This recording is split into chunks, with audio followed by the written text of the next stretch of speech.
नमस्कार. अच्छा, कधी असा विचार केलाय का, की हसण्यासाठी आपल्याला एखाद्या विनोदाची किंवा आनंदी क्षणाची गरजच नसेल तर? कल्पना करा की हसणं हे चक्क एक व्यायाम असू शकतं.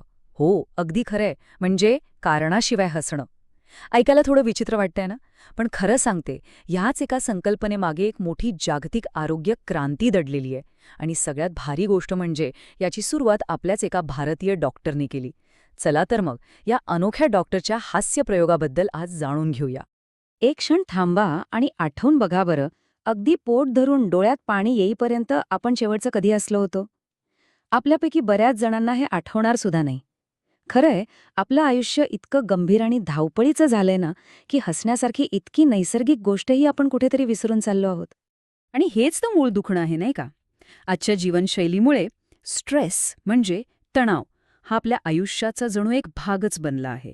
आणि हाच तणाव आज अनेक गंभीर आजारांचं मूळ कारण बनतोय. यावर काहीतरी उपाय तर हवा होताच. आणि तो उपाय आला एका अगदी अनपेक्षित ठिकाणाहून.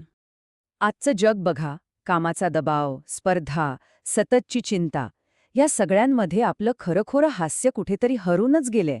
आणि ही एक खूप गंभीर समस्या आहे. कारण हसणं हे फक्त मनोरंजन नाहीये. ते आपल्या शारीरिक आणि मानसिक आरोग्यासाठी एक अत्यंत गरजेचं टॉनिक आहे खरं तर. आणि याच समस्येवर एक अतिशय अनोखा उपाय घेऊन आले एक डॉक्टर. एक वैद्यकीय डॉक्टर. त्यांनी गोळ्या औषधं नाही तर चक्क हास्याचं प्रिस्क्रिप्शन दिलं. कोण होते हे डॉक्टर आणि काय होती नेमकी त्यांची ही कल्पना? हे आहे डॉक्टर मदन कटारिया, मुंबईचे एक डॉक्टर जे आज गुरु ऑफ गिगलिंग म्हणजेच हास्यगुरू म्हणून जगभर ओळखले जातात. त्यांची स्वतःची वैद्यकीय पार्श्वभूमी असल्यामुळे त्यांच्या या चळवळीला एक वेगळीच विश्वासार्हता मिळते. त्यांनी जगाला एक असं औषध दिलं जे कोणीही कधीही आणि कुठेही घेऊ शकतं. आणि ते म्हणजे हास्य. या सगळ्याची सुरुवात झाली 1995 साली मुंबईच्या एका साध्याशा पार्कमध्ये. एका छोट्याशा प्रयोगातून एका जागतिक चळवळीचा जन्म कसा झाला हे पाहणं खूपच इंटरेस्टिंग आहे.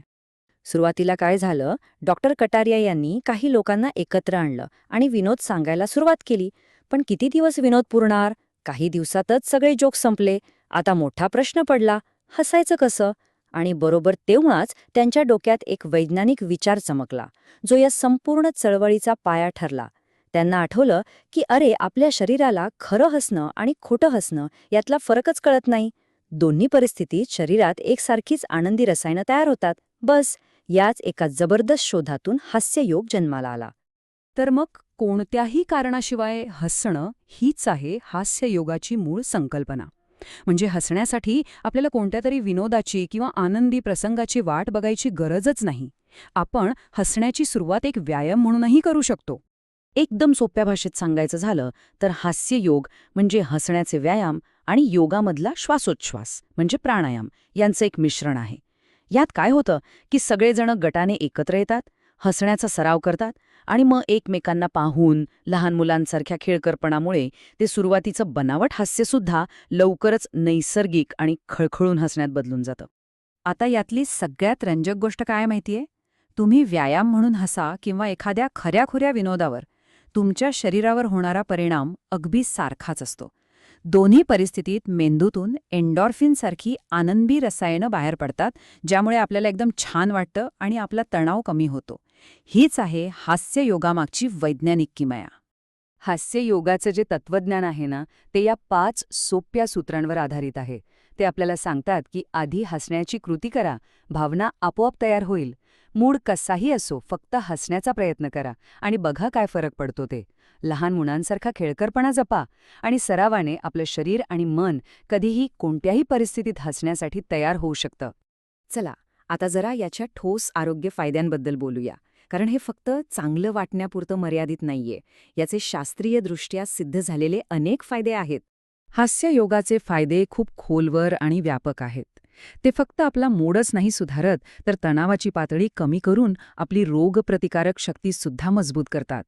इतकंच नाही तर सामाजिक संबंध सुधारण्यापासून ते अगदी कठीण काळात सकारात्मक राहण्याची ताकद देण्यापर्यंत आपलं आयुष्य अधिक चांगलं बनवण्यासाठी याची मदत होते. शब्दांपेक्षा कधीकधी अनुभव जास्त बोलतो. नीली दोर हायला यांचा हा अनुभव पहा. आपल्या जवळच्या व्यक्तीला गमावल्याच्या दुःखात असताना हास्ययोगाने त्यांना आतून एक नवी शक्ती दिली. यावरून हेच सिद्ध होतं की हास्य हे अत्यंत कठीण काळातही एक शक्तिशाली साधन बनू शकतं. मुंबईच्या एका पार्कमध्ये सुरू झालेली ही छोटीशी चळवळ तिथेच थांबली नाही. तिने जगभरात एक मोठी आरोग्य क्रांती घडवून आणली आहे. आजची परिस्थिती काय आहे माहितीये? जगभरात 120 पेक्षा जास्त देशांमध्ये हजारो लाफ्टर क्लब सक्रिय आहेत. विचार करा, 120 पेक्षा जास्त देश. हा एकच आकडा पुरेसा आहे हे सांगायला की आपल्या भारतातून निघालेल्या या संकल्पनेची ताकद किती मोठी आहे आणि ती जगात कुठपर्यंत पोचली आहे. या चित्रांवर एक नजर टाका. एका बाजूला मुंबईतले ते सुरुवातीचे दिवस आहेत आणि दुसऱ्या बाजूला जगभरातल्या वेगवेगळ्या देशांमधले लोक एकत्र येऊन हसताना दिसतात. त्यांची भाषा, संस्कृती, देश सगळं वेगळं आहे, पण हास्याची भाषा त्या सगळ्यांना एकत्र जोडते. हेच या चळवळीचं खरं यश आहे. तर मग यावर नक्की विचार करा. कदाचित खरं आरोग्य आणि खरा आनंद बाहेरच्या गोळ्या औषधांमध्ये नाही, तर तो आपल्या आतच दडलेला आहे. डॉक्टर कटारिया यांनी आपल्याला फक्त तो बाहेर काढण्याचा एक सोपा आणि मजेशीर मार्ग दाखवला आहे. कदाचित सर्वोत्तम औषध हे आपण विकत घेत नाही, तर ते आपण स्वतःच निर्माण करतो.